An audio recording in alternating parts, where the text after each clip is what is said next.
नमस्ते मित्रांनो, आज आपण चाललो आहोत येवल्याला. तर महाराजांना वंदन करून आपण निघालो होतो येवल्याला. तिथं खूप सारी तयारी चालू होती नवरात्री उत्सवाची. मग आपण चौकातून निघालो, ट्रॉफिकमधून नियम पाळून आपल्या दिशेने गोंदवणे रोडला निघालो. मग तिथं चहा प्यायला थांबलो. मस्तच व्ह्यूज येत होता रोडला, छान वाटत होतं. पावसाचं वातावरण नव्हतं, बरेच दिवसानंतर पाऊस थांबला होता. पण त्या दिशेतून बघते तर काय साऱ्या रोडने पैठणी पैठणी. म्हणजे येवल्यात एंट्री करण्याच्या पहिले तुम्हाला फक्त एकच बोर्ड दिसते, इकडं पैठणी ती पैठणी. खूप नाव आहे त्या गावाचं, ऐतिहासिक नाव आहे चांगलं. मग आपण आलो फायनली, त्या एंट्री मारली त्या कमानीमधून. मग आपण तिथं ट्रॉफिकमध्ये थोडं अडकून मग आपण निघालो. ह्यो दादा भेटला, हा माझी सिस्टर दिशा आहे, तिचा ओळखीचा होता. मग आपण ह्या दिशेने इथून निघालो. इथं साऱ्या गावामध्ये नुसतं पैठणीचे शॉप आहे आणि खूप जुने जुने पण घर आहेत इथं, कारण की खूप गल्ल्या आहेत.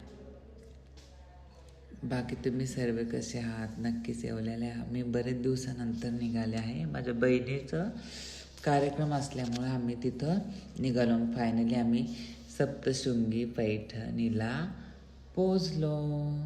हे आहे आमच्या दादाचं शॉप. नेहमी साड्या आम्ही इथंच घेतो आणि आपले सगळे बसते साड्या इथूनच होतात, कारण की दादाची तर खूप छान व्हरायटी आहे. मी इथं पोचलो, दादाने बोलवलं आम्हाला. मग एक से एक साड्या दाखवल्या, आम्ही सर्वांनी साड्या बघितल्या. मी इथं पोचले, म्हणलं चला आपला एक व्हिडिओ घेऊ. ही रीमा टिपळी. मग आम्ही एक से एक साड्या बघितल्या, छान छान कलर होत्या, चॉईस केली. दादा वहिनी ते कुणीच घरी नव्हतं, त्यांचे बंधू होते. मग आम्हाला भूक लागली, भेळ मागवली त्यांनी, भेळ पण सांडली.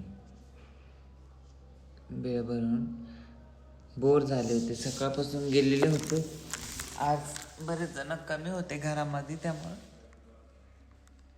आम्ही बसलो हे करत. आमचं फायनली खूप बोर झाले होते. मग निघालो. आम्हाला संध्याकाळी इतके वाजले होते 8-9. मग आम्ही तिथं पोचलो. पाहतो काय पुलतांब्यामध्ये इतकी ट्रॉफिक. मग महाराजांना वंदन करून फायनली आपल्या दिशेने आपण घरी आलो. खूप रात्रीचा व्ह्यूज खूप छान दिसत होता, खूप झोप येत होती. मग फायनली डोळे कसे आवरून आपण आपल्या घरी रस्त्याच्या दिशेने पोचलो. सर्वांची जेवणं झालीत का? बघा संध्याकाळी श्रीरामपूर कसं दिसतं. खूप लवकर शॉप बंद होतात आता सध्या. फायनली आपल्या घरी पोचलेलो आहोत. बघू बाकीचा ब्लॉग पुढच्या ब्लॉगमध्ये. काळजी घ्या स्वतःची. Good night.